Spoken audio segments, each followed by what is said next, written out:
Multiplayer mastery, key considerations for a successful start. We've got Robert from Photon, so yeah, please again, round of applause, and we'll get cracking with the new session. Thank you. Yeah, hello, good morning. Welcome to my speech today. Thank you all for coming.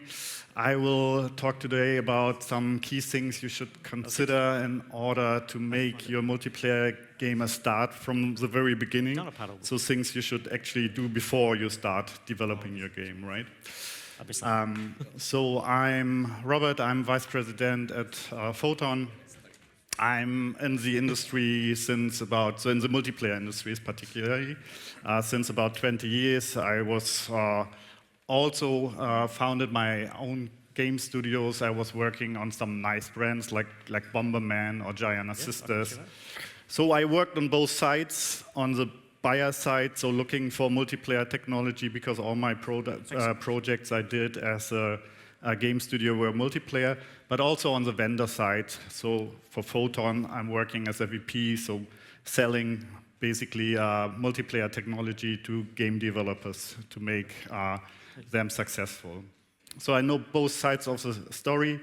Although I cannot predict the future, I think I can give you some good insights of things you should definitely need to know before starting your multiplayer journey. You're up next. So the first part of my talk will be about what you need to know, so some basics of multiplayer technology everyone should know before starting. And the second part is when you have a game idea, how do you actually choose the right multiplayer game topology?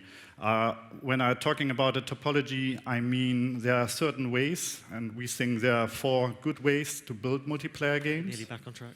And how do you know what is the right way for you? I will talk about that in the second part of my talk today.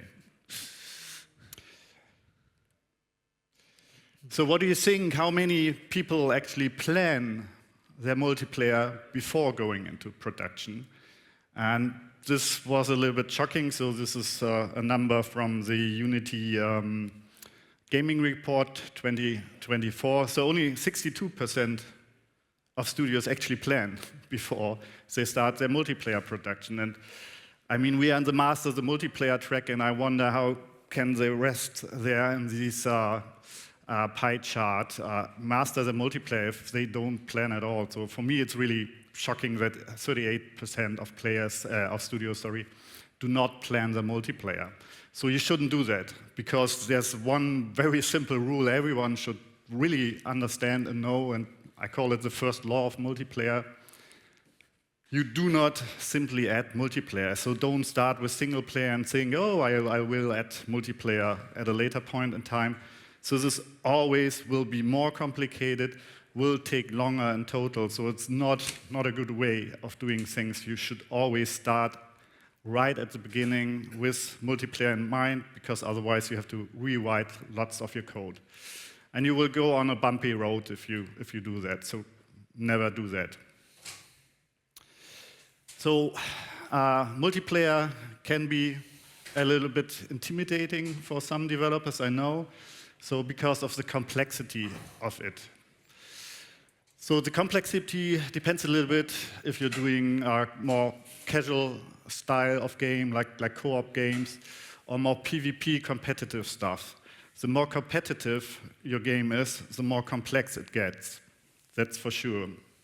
And then there are tons of stuff around multiplayer.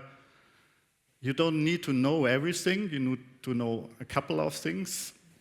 But it can be a lot, and it looks very complex. And many teams have not maybe the right team size and everything to handle everything.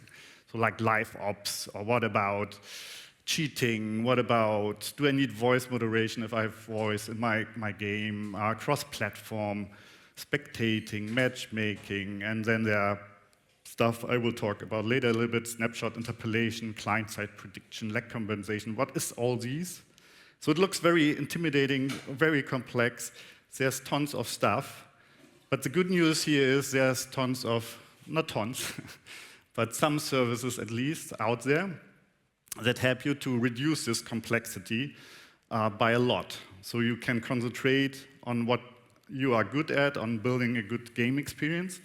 And this I can definitely recommend. So try to reduce complexity, not only in terms by choosing the right services or products, whether free or paid, but also by really concentrating on what you think makes your multiplayer experience fun for the player.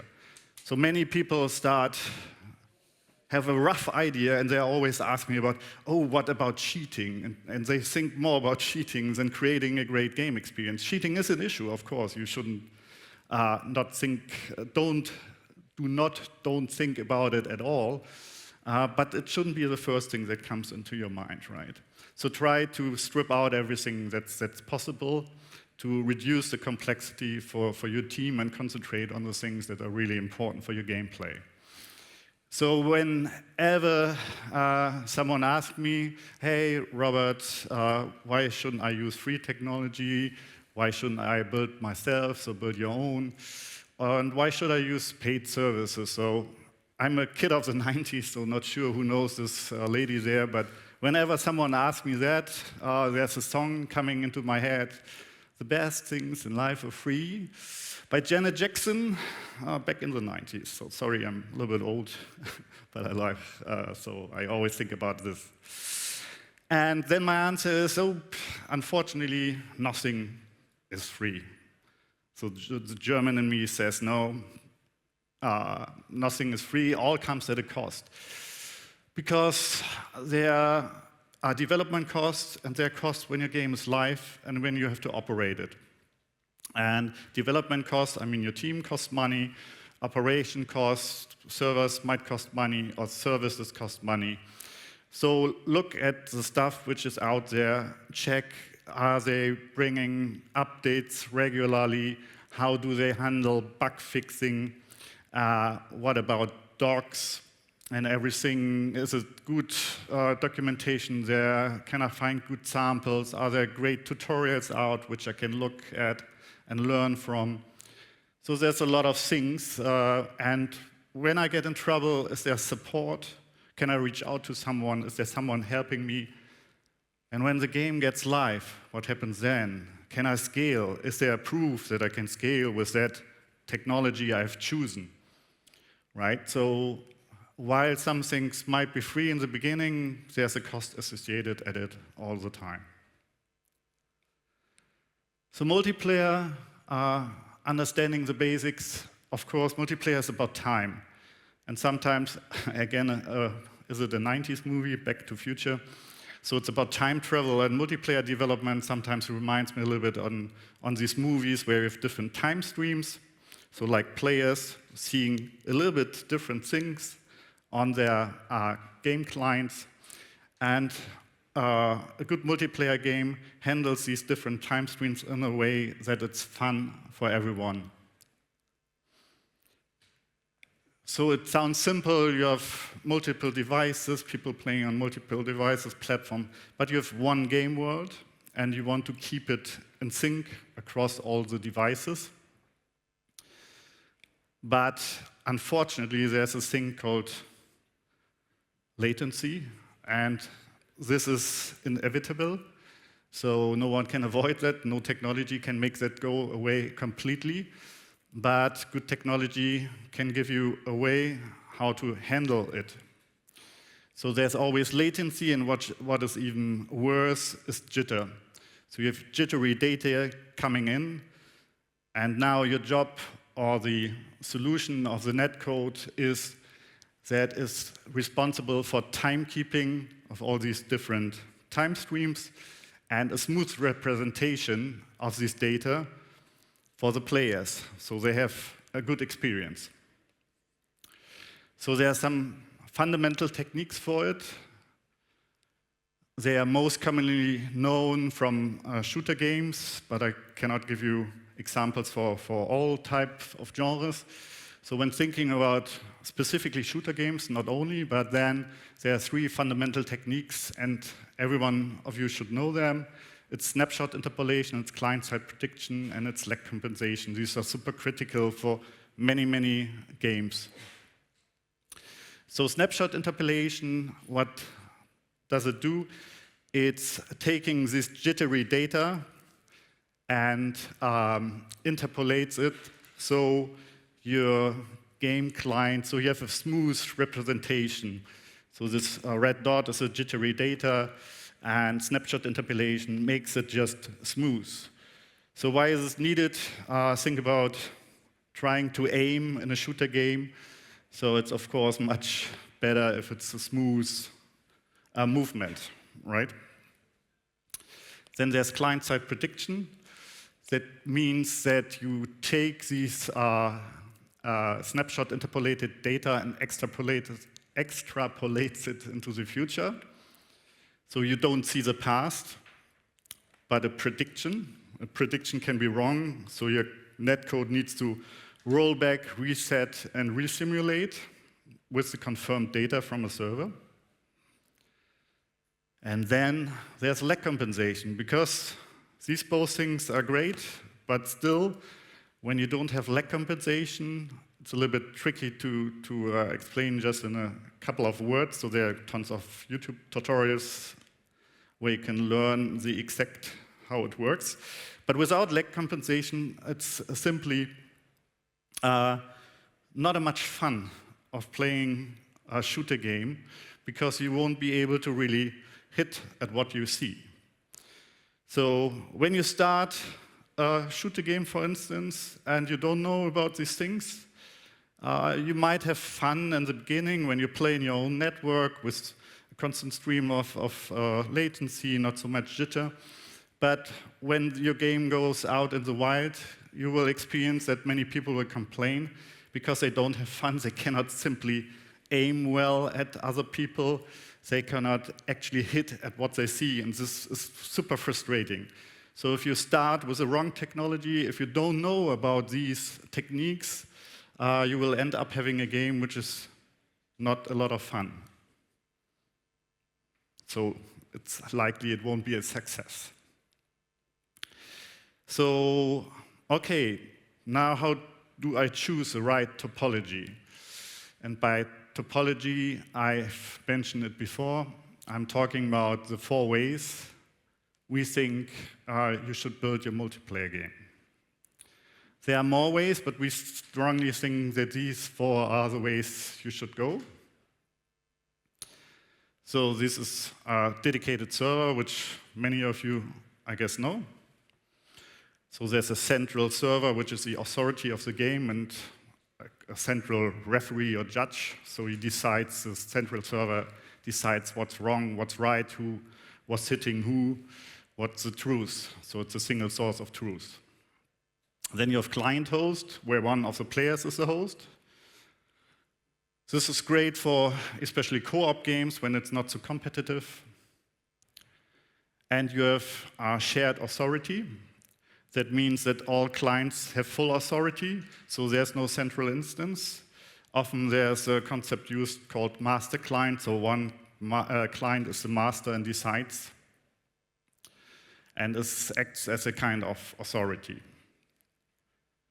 This is also good for certain type of games. I will come to that later.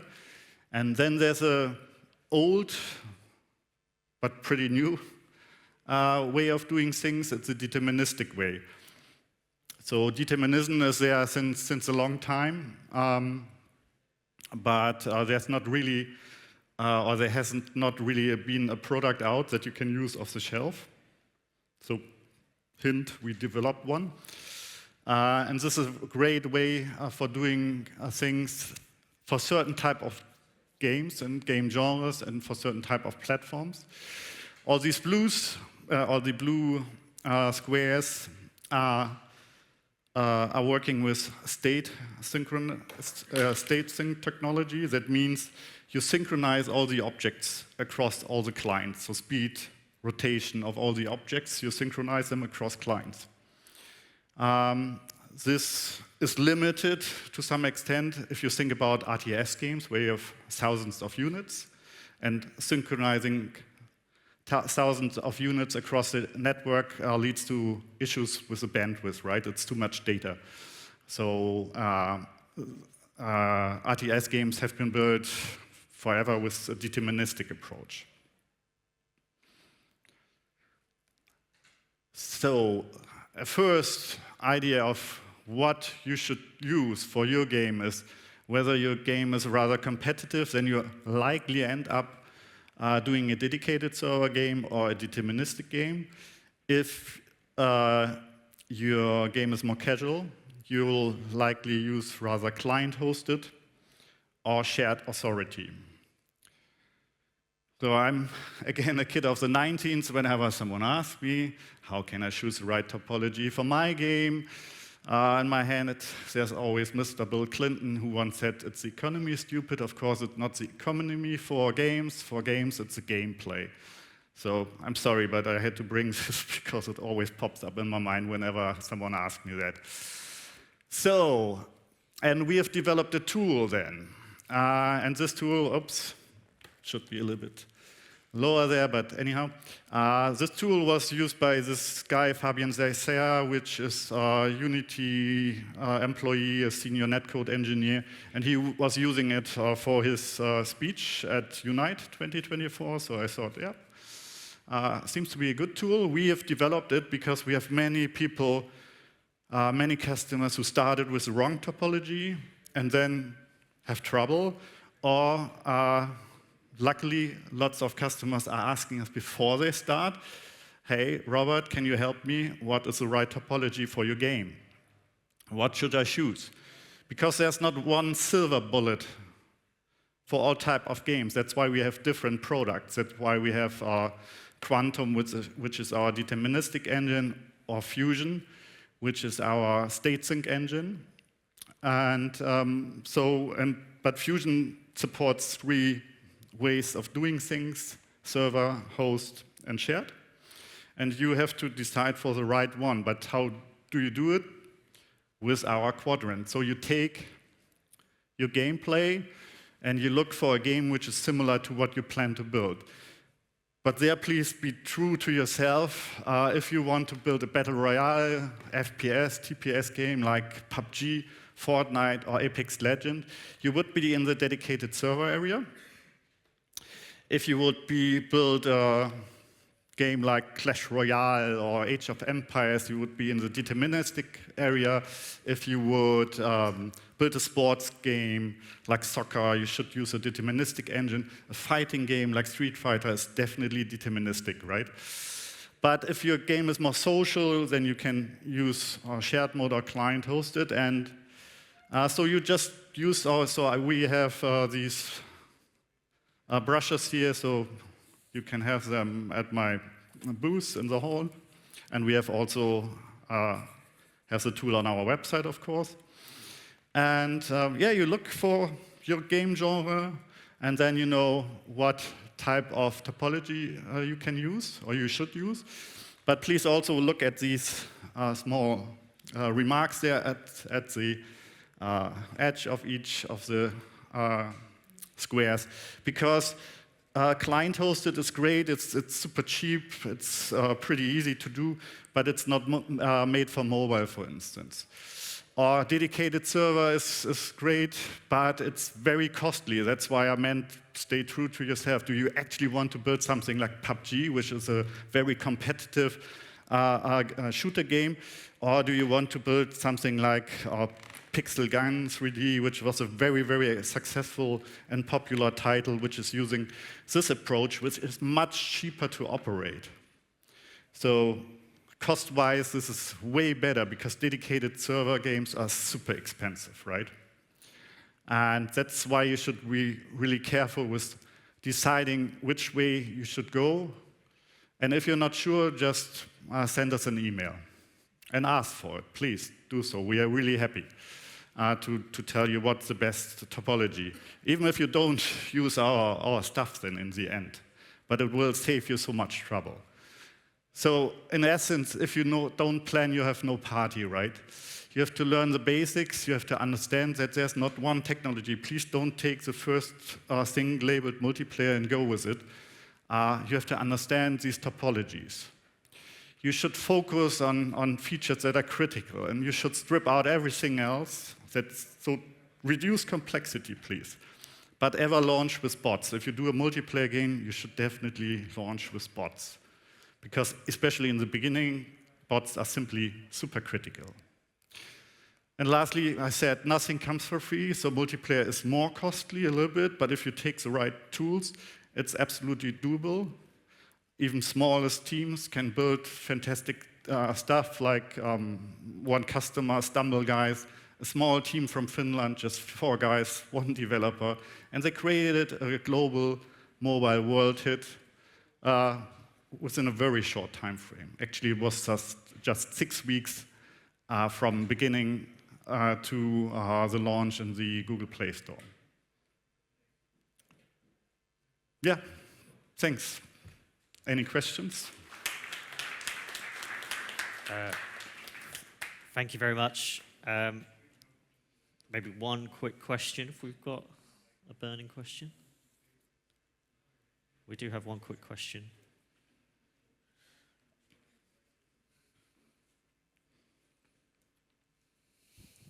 Yeah, hello. Thanks for presentation. I noticed that you didn't have in the cheat sheet there like racing sims. You had like vehicle combat, but not racing sims. Where you would put those? We have arcade racing there. It's in the deterministic thing, because if you think about networked physics, these are very tricky, and for racing you usually need networked physics.